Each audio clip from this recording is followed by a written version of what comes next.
সন্তান আল্লাহ রাব্বুল আলামিনের দেয়া এক নিয়ামতের নাম। আল্লাহ রাব্বুল আলামিন পবিত্র কোরআনে বলেছেন, আমি যাকে ইচ্ছা ছেলে দেই, যাকে ইচ্ছা মেয়ে দেই, আবার যাকে ইচ্ছা ছেলে মেয়ে উভয় দেই, আবার যাকে ইচ্ছা আমি কিছুই দেই না। এটা আল্লাহ রাব্বুল আলামিনের ইচ্ছা।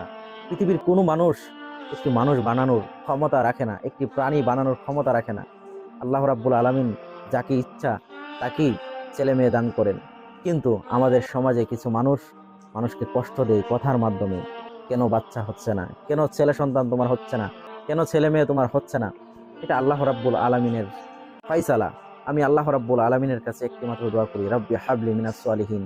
আল্লাহ রাব্বুল আলামিনের কাছে আরো দোয়া করি, রব্বি লা তাযারনি ফারদা ওয়া আনতাল খায়রুল ওয়ারিসিন।